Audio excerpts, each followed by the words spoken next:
Hello students, इस video में हम मीन, वेरिएंस और स्टैंडर्ड डेविएशन हम कैसे कैलकुलेट करते हैं हम इसके बारे में डिटेल में डिस्कस करेंगे। और इससे पहले स्टूडेंट, मैंने अपने चैनल पे प्रोबेबिलिटी डिस्ट्रीब्यूशन क्या होता है इसका वीडियो मैंने अपने चैनल पे अपलोड किया हुआ है, आप उसको जा कर के ज़रूर देखें। मीन कैसे कैलकुलेट करते हैं आइए इसको समझते हैं। देखिए, मीन को कैलकुलेट करने के लिए सबसे पहले मैं क्या करता हूँ, एक कॉइन को टॉस कर लेता हूँ। Tossing a coin 2 times. तो जब हमने एक कॉइन को 2 बार टॉस किया तो इसके सैंपल स्पेस देखिए क्या क्या पॉसिबल हैं। Head head, tail tail, head tail और टेल हेड। यानी कि अगर मुझे इसका प्रोबेबिलिटी डिस्ट्रीब्यूशन अगर बनाना होगा तो देखिए कैसे बनेगा। मैं यहाँ से एज्यूम कर लेता हूँ, let X be the head. यानी कि x को हमने क्या एज्यूम किया है, हेड एज्यूम किया है। तो देखिए यहाँ पे क्या आता है, x आता है और यहाँ पे आता है क्या, px। यानी कि अगर इसके अंदर क्या कंडीशन होगा, एक भी हेड नहीं होगा, या तो 1 हेड होगा या तो 2 हेड होगा। अगर एक भी हेड नहीं होगा तो इसका आंसर कितना आएगा, 1/4। और अगर नंबर ऑफ हेड अगर 1 होगा तो इसका आंसर कितना आएगा, 2/4। और अगर दोनों ही हेड होंगे तो इसका आंसर क्या आएगा, 1/4। ये देखिए मैंने क्या किया, प्रोबेबिलिटी डिस्ट्रीब्यूशन टेबल मैंने बना दिया। और ये हम लास्ट क्लास में हम ऑलरेडी डिस्कस कर चुके हैं, तो उम्मीद है आपको यहाँ तक समझ आया होगा। हमें कैलकुलेट करना है मीन, यानी कि मीन कैसे कैलकुलेट करते हैं। देखिए मीन को हम म्यू से भी रिप्रेजेंट करते हैं।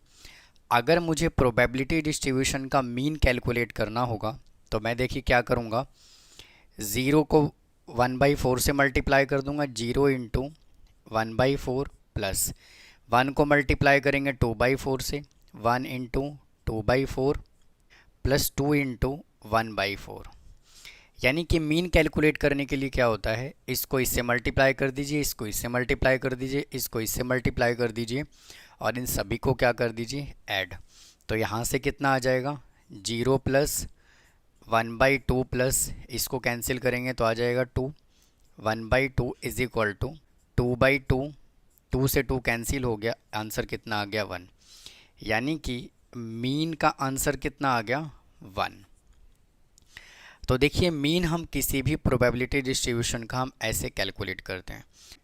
अगर मैं इसके फॉर्मूले की बात करूं तो देखिए इसका फॉर्मूला हम किस तरह से बनाएंगे। ये देखिए मैंने प्रोबेबिलिटी डिस्ट्रीब्यूशन टेबल बना दिया और मैं देखिए यहाँ से क्या एज्यूम कर लेता हूँ, xi, और यहाँ से मैं एज्यूम कर लेता हूँ क्या, pi।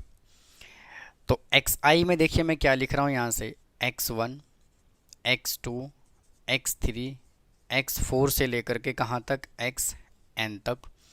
और pi में लिख रहा हूँ मैं p1, p2, p3, p4 से लेकर के कहाँ तक, pn तक। अगर मुझे इसका मीन कैलकुलेट करना है तो इसका क्या फॉर्मूला बनेगा, इसका फॉर्मूला आएगा xi into P I is equal to x1 into p1 plus x2 into p2 plus x3 into p3 से लेकर के कहाँ तक, xn और pn तक। और देखिए यहाँ पे सबमिशन का भी साइन आएगा। यानी कि अगर मुझे मीन कैलकुलेट करना होगा तो मैं क्या करूँगा, इसको इससे मल्टीप्लाई करके, इसको इससे मल्टीप्लाई करना है, इसको इससे मल्टीप्लाई करना है और सभी वैल्यू को क्या कर देना है, ऐड कर देना है। तो ये क्या आ जाएगा, मीन आ जाएगा। अगर मैं इसको एक दूसरे फॉर्मूले के फॉर्मेट में लिखूं तो देखिए जैसे मान लीजिए मैंने इसको इस तरह से रिप्रेजेंट कर दिया, ये हो गया x और इसका प्रोबेबिलिटी क्या होगा, px। अगर मुझे इसका मीन कैलकुलेट करना होगा तो मैं यहाँ से क्या लिखूँगा, x1, x2, x3 से लेकर के xn तक। और फिर मैं यहाँ से क्या लिखूँगा, p1, p2, p3 से लेकर के कहाँ तक, pn तक। मीन निकालने का इसका फॉर्मूला क्या होगा, x1 into p1 plus x2 into p2 plus x3 into p3 से लेकर के कहाँ तक जाएगा, xn से लेकर के pn तक। तो इस तरह से हम मीन कैलकुलेट करते हैं। और अगर मैं मीन की बात करूं तो मीन को देखिए हम क्या क्या बोल सकते हैं, एवरेज बोल सकते हैं, और क्या बोलते हैं, एक्सपेक्टेड वैल्यू, एक्सपेक्टेड वैल्यू। और इनको हम किससे रिप्रेजेंट करते हैं, हम इसको इस तरह से रिप्रेजेंट करते हैं मीन को। तो देखिए दोनों फॉर्मूला मैंने आपको समझा दिया। अब आइए बात करते हैं वेरिएंस हम कैसे कैलकुलेट करते हैं। तो देखिए अगर मैं वेरिएंस की बात करूं तो वेरिएंस को हम इस सिंबल से रिप्रेजेंट करते हैं, इज इक्वल टू, इसका फॉर्मूला होगा submission of E into x square minus summation of E x, और इस पूरे का क्या आ जाएगा, होल स्क्वायर। यानी कि हमें यहाँ पे एक्सपेक्टेड वैल्यू तो कैलकुलेट करना ही है, यानी कि क्या कैलकुलेट करना है, हमें मीन कैलकुलेट करना है। और पहले वाले कंडीशन में ई एक्स का स्क्वायर, यानी कि जो भी डाटा पहले आपको एक्स दे रखा होगा पहले आप उसका स्क्वायर करेंगे और फिर इसको मल्टीप्लाई करेंगे। तो देखिए अगर मुझे इस फॉर्मूले को, अगर मुझे इसके फॉर्मेट में लिखना है तो मैं देखिए कैसे लिखूँगा। यहाँ से देखिए क्या आ जाएगा, variance is equal to summation of P I into X I का square minus summation of P I into X I का पूरे का स्क्वायर। तो देखिए दोनों ही फॉर्मेट में हम फॉर्मूले को ऐसे बना सकते हैं। और आगे बात करते हैं। अब देखिए इसी क्वेश्चन में मैं आपको ये डाटा पहले से मैंने कंसीडर किया हुआ है, अभी अभी हमने इसका मीन कैलकुलेट किया। अब देखिए इसी क्वेश्चन का मैं आपको वेरिएंस कैलकुलेट करके बताता हूँ। देखिए यहाँ से देखिए x कितना गिवन है, 0, 1 और 2, और px यहाँ से कितना गिवन है, px हमने कैलकुलेट किया 1/4, 2/4 और वापस से 1/4। अब हमें देखिए क्या कैलकुलेट करना है, सबसे पहले एक्स स्क्वायर कैलकुलेट करना है। तो देखिए एक्स स्क्वायर कैलकुलेट कर लेंगे तो क्या आ जाएगा, 0, 1 और 4। अब देखिए हमें क्या कैलकुलेट करना है, ई इंटू एक्स स्क्वायर।